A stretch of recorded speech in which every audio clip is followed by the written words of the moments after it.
L'enfer, c'est un sujet qui fait peur, qui peut intriguer et que certains vont même chercher à éviter. Pour d'autres, ce sera quelque chose de plutôt amusant, drôle, ce sera une sorte de club où les âmes vivent dans une joie et un chaos assez complet. Bonjour à tous, vous écoutez le catholique et aujourd'hui je vous propose de découvrir ensemble ce que nous enseigne vraiment l'Église sur l'enfer, quels en sont les tenants et les aboutissants et, au final, pourquoi l'enfer existe.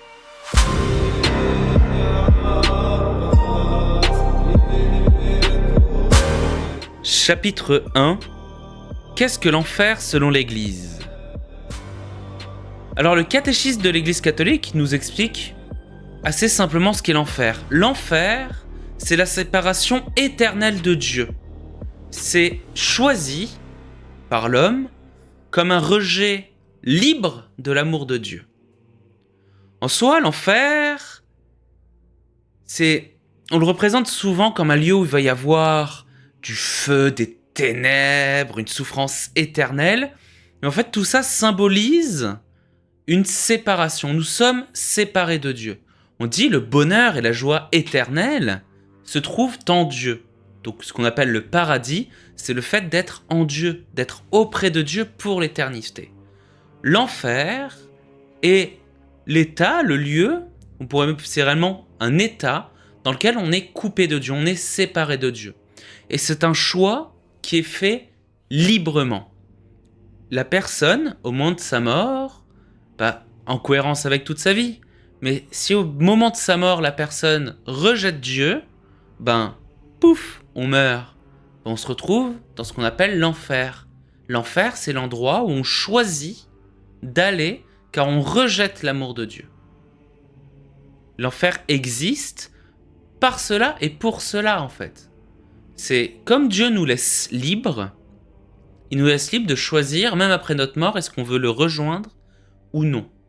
Ce n'est pas une punition sadique, ce n'est pas quelque chose que Dieu nous impose, c'est au contraire une liberté qu'il nous donne de pouvoir le choisir lui ou non, de choisir son amour ou non, le bonheur qu'il nous propose ou non. Et si on le rejette, Dieu ne va pas nous forcer. Il dit, écoutez, je ne vais pas vous supprimer de l'existence, vous allez toujours exister pour l'éternité, mais dans un endroit loin que de moi. Et donc, si l'enfer, on le représente par les flammes, les feux, les grandes souffrances, parce que c'est l'opposé de l'amour de Dieu. Qu'on représente l'amour de Dieu, le paradis, c'est un endroit paisible, on est comblé, tout va bien, on est heureux, on devient bien heureux, on est dans la béatitude éternelle. Donc pour représenter l'opposé de ça, on va le représenter avec les flammes, la souffrance, la douleur. Puis les représentations ne sont pas fausses. Si on est loin de Dieu, on est dans une grande souffrance. Si on n'a pas le bonheur, on ne peut pas être heureux. Chapitre 2. Les représentations de l'enfer. Alors comme j'ai dit en introduction, il y a des gens qui pourraient se représenter l'enfer comme étant un lieu, réellement un club d'amis, de copains. On peut le voir dans Has Been Hotel par exemple. Quelle super journée en enfer. Bonjour monsieur. Va niquer ta grand-mère. Alors oui, en soi, l'idée de se dire que les âmes ont une sorte de société infernale, c'est plutôt drôle. Mais en fait, l'enfer, c'est pas du tout un lieu convivial. On va même le voir dans les représentations des plus grands artistes. L'enfer est représenté comme un lieu de tourment, de souffrance. Réellement, on marque vraiment que l'enfer est un lieu séparé du bonheur, donc de Dieu. Les différentes représentations de l'enfer, nous indiquent souvent ça. Après, c'est très moderne aujourd'hui de représenter l'enfer comme étant un lieu moderne de joie. On le voit même, c'est justement ce que nous explique la série Has Been Hotel. Regardez, les âmes peuvent, après la mort, se convertir. Attention, c'est pas possible. En fait, lorsqu'on rentre dans l'éternité, on reste dans un présent fixe, complet. On peut pas devenir bon après la mort. Ce qui compte, c'est ce qu'on vit ici. Après la mort, on se retrouve dans l'état qu'on a choisi d'être. Est-ce que je vais être auprès de Dieu ? Oui, non. Non, je vais en enfer. Là où Dieu n'est pas en soi. Là, c'est un endroit où... C'est pas où Dieu n'est pas, mais un endroit où on n'est pas en Dieu. On n'est pas rempli de son amour, car on a rejeté son amour. Si je veux aller au paradis, bah oui, je veux y aller, je vais être auprès de Dieu, très bien. Donc du coup, si on est déjà des saints, parfaits, sans aucun péché, voie directe. Si on est martyr, voie directe. Sinon, on passera par le purgatoire, le temps de pouvoir un peu, comme l'or, retirer toutes les crasses autour de nous pour devenir des lingots sublimes. Évidemment, je ferai une vidéo sur le purgatoire, nous y reviendrons plus tard. Mais l'idée est là, c'est que non, en fait l'idée d'Hasbin Hotel de se dire on peut s'améliorer et dire ben, les gens en enfer peuvent finalement rejoindre le paradis, ben c'est faux. On voit aussi, il y a une série que j'ai beaucoup aimée, que je trouve très amusante, c'est The Good Place, qui met ça en avant. This is the bad place. This is the bad place. The pig's getting angry! This is the bad place. Beef, beef, beef, beef! On arrive, donc eux, ils séparent plutôt mauvais endroit, bon endroit. Et il y a un groupe qui se disent, ben ok, on est du mauvais endroit, on veut aller au bon endroit. Très bien, pour avoir subi des épreuves. Et donc pour eux, l'enfer, c'est réellement un endroit où on va être torturé par des démons et ça va durer toute l'éternité. Il va y avoir des trucs avec les abeilles, des écraseurs de parties génitales pour ces messieurs. C'est imagé, mais ça représente vraiment la douleur de l'enfer. Oh man! Pour le coup, c'est très bien fait. Mais l'idée reste la même, c'est de se dire on peut progresser et aller finalement donc, au bon endroit, au paradis. En fait, ça ne fonctionne pas comme ça. Ça ne nous empêche pas de regarder The Good Place si on a envie de vraiment rigoler. Mais il ne faut pas y voir une réalité dedans. Il faut bien voir que, après la mort, nous sommes fixés. C'est aussi pour ça que Lucifer, le malin, ne peut pas se convertir finalement. Car l'éternité, c'est un présent fixe. Et donc on est dans l'état dans lequel on est. Et donc après la mort, on sera pas coincé, mais on sera fixé dans l'état choisi. Dans l'état choisi. Il n'y a pas d'évolution en fait, il n'y a pas de temps qui passe. Nous évoluons dans le temps, nous. Alors c'est très compliqué de comprendre, et même pour moi d'expliquer. C'est imaginer quelque chose qui est inimaginable. Ouais, on se tire les cheveux, quoi. Vraiment, c'est ça. C'est faut voir ça comme un présent fixe, dans lequel il n'y a pas d'évolution, car il n'y a pas de temps. Donc, dans lequel on est dans l'état dans lequel on était au moment de notre mort. C'est ça. Et donc, pas d'évolution. Chapitre 3. Pourquoi l'enfer est-il un sujet important ? Au final, il est vraiment important de parler de l'enfer. Pourquoi ? Parce que c'est un rappel de la justice, mais aussi de la miséricorde de Dieu. Dieu ne nous prédit pas, ne nous voue pas à l'enfer, en fait. Nous ne sommes pas faits pour l'enfer, mais Dieu va tout de même respecter notre liberté. Donc même si on est fait pour être avec lui et en lui, Dieu a fait l'homme pour Dieu, pour être avec lui. En fait, on est fait pour être dans la joie et le bonheur complet qui ne se trouve qu'en Dieu. Et le catéchisme nous explique bien, le catéchisme de l'Église catholique, que Dieu ne prédestine personne à l'enfer. L'enfer, c'est vraiment l'importance de se le rappeler. C'est un rappel qu'il faut vivre de la grâce et de se rapprocher de Dieu pour pouvoir vivre en Dieu. C'est une question de cohérence. Je ne peux pas dire toute ma vie, je veux être mauvais, pitoyable, faire des choses horribles, dire je vais quand même aller au paradis. C'est hypocrite en fait. C'est hypocrite. Et se dire oh mais au dernier moment, t'inquiète, je dirai à Dieu je te veux bien. Non, c'est pas comme ça que ça marche. C'est pas comme ça que ça marche. Une fois qu'on est mort, c'est fini. C'est trop tard. Et on ne sait jamais, on ne connaît ni le jour ni l'heure. Donc ce qu'il faut, c'est déjà dès aujourd'hui prendre conscience de la gravité de nos péchés et de l'impact qu'a le péché sur nous. Surtout sur les péchés les plus graves qui sont les péchés mortels. Alors c'est très compliqué de faire un péché mortel, il y a différentes conditions. Il faut avoir pleine conscience du péché mortel, il faut avoir pleine conscience du mal qu'on fait, réellement choisir le mal pour le mal, s'opposer pleinement à Dieu. Voilà, un péché mortel, à la fois c'est facile et très compliqué d'y avoir. Et le péché mortel implique la mort de l'âme, donc une séparation immédiate avec Dieu, complète et totale. Car Dieu vivifie, c'est Dieu qui nous rend vivants, c'est Dieu qui nous vivifie. Un péché mortel, c'est un péché qui nous coupe de cette grâce vivifiante qui vient de Dieu, et donc On se coupe de la vie, tout simplement. Et ça implique la mort de l'âme. Notre âme meurt, littéralement. Donc c'est pour ça qu'il faut parler de l'enfer. Prendre conscience que il y a la gravité de nos péchés, mais qu'on a besoin de cette miséricorde de Dieu, car notre nature aujourd'hui blessée par le péché originel, malgré la rédemption du baptême, mais blessée par notre péché originel, est encline à s'éloigner et se séparer de Dieu. Donc il faut toujours chercher à vouloir se rapprocher de Dieu. Et on se rend compte en fait quand on le fait, on est plus heureux.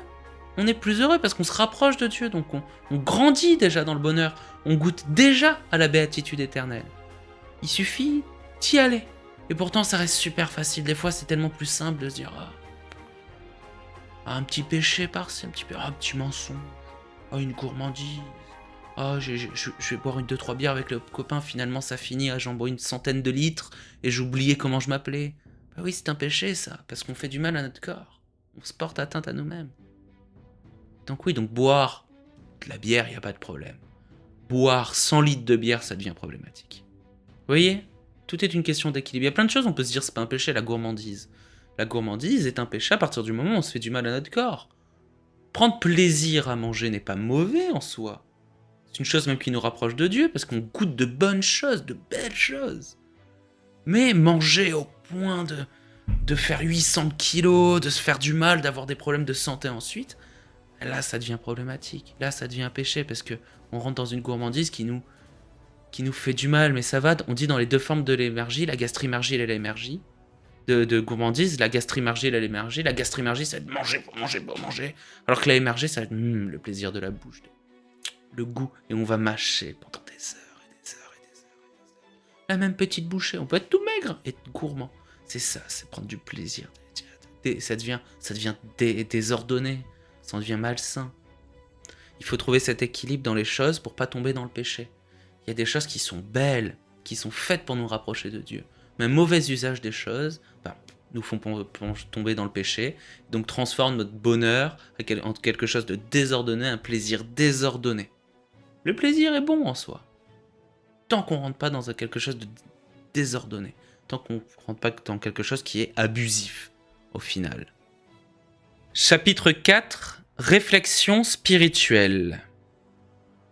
Alors, on a vu, c'est bon, pourquoi l'enfer est un sujet donc important à traiter, pourquoi il faut en parler. Mais il faut se poser la question, comment ce sujet, le sujet de l'enfer, peut nous faire grandir spirituellement ? L'enfer, c'est un rappel qu'on a besoin de Dieu, en fait. On a besoin de lui, car c'est comme les pharisiens ont demandé à Jésus, qui peut y arriver ? Quel homme peut y arriver ? Jésus, aucun. Aucun homme peut y arriver, mais à Dieu, rien n'est impossible. C'est on a besoin de Dieu pour se rapprocher de lui. Car seul, on s'éloigne, on se perd. Nos forces humaines ne suffisent pas. On a besoin de la grâce. Aujourd'hui, dans ma paroisse, on a eu l'entrée en catéchumène de 4 jeunes filles. Alors très bien, dont 3 d'entre elles, où je fais partie du groupe qui les prépare au baptême, c'est formidable, c'était une grâce exceptionnelle. Et cette entrée en catéchuménat, ça a été une réponse, c'est que demandez-vous à l'Église ? La foi. La foi. D'accord, que vous apporte la foi, tout ça, la vie éternelle. La vie éternelle. En fait, on a besoin de Dieu. Car c'est la grâce que je reçois de Dieu dans la foi. La grâce de la foi et toutes les grâces que je reçois de Dieu qui me permettent de m'élever.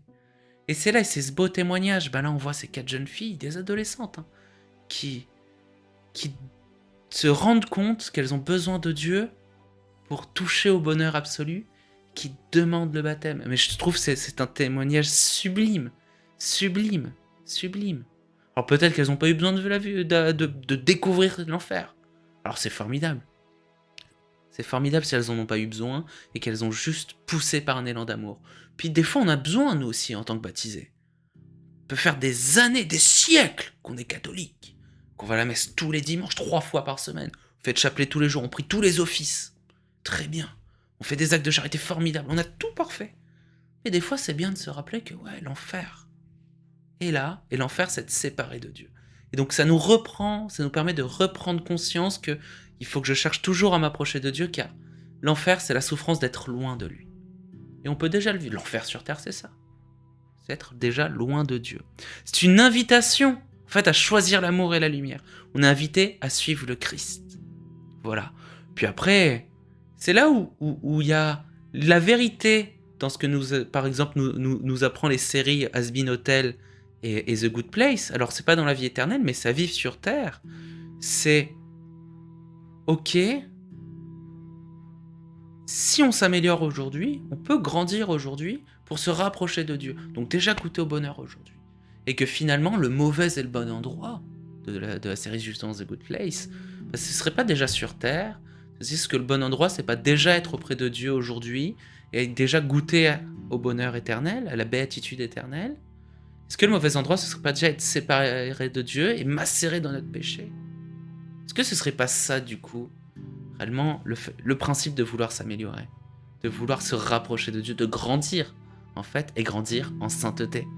Et voilà. Et en fait, comme disait notre personnage principal dans Has Been Hotel, si seulement on pouvait résoudre tous les problèmes de l'enfer avec une chanson. Ce serait beau, hein, mais non. La réalité, elle est quand même un peu plus sérieuse que ça. Une chanson ne suffirait pas. Alors, un beau chant de louange, pourquoi? Pour chanter un Laudate Dominum, c'est un bon début. C'est un bon début. Mais le problème de l'enfer se règle par la conversion. En étant nous-mêmes des saints, en grandissant nous-mêmes dans la sainteté, nous permettrons à d'autres personnes de découvrir le Christ et d'eux-mêmes devenir des saints.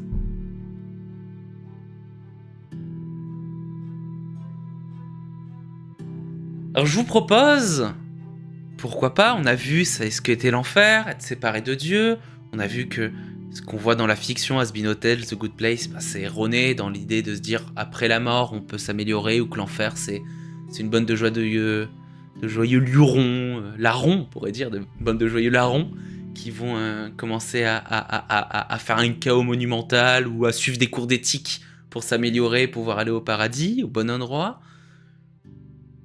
On a vu que ça c'était une vision erronée, que c'était sur Terre qu'il fallait chercher à s'améliorer, qu'il fallait chercher à grandir en sainteté pour être sûr, car Jésus nous l'a promis, si on l'aime de tout notre cœur, de toute notre âme et de toute notre force, qu'on aime notre prochain comme nous-mêmes, c'est déjà vivre de la vertu, si on fait ça, on aura la vie éternelle. C'est ça le plus grand des commandements.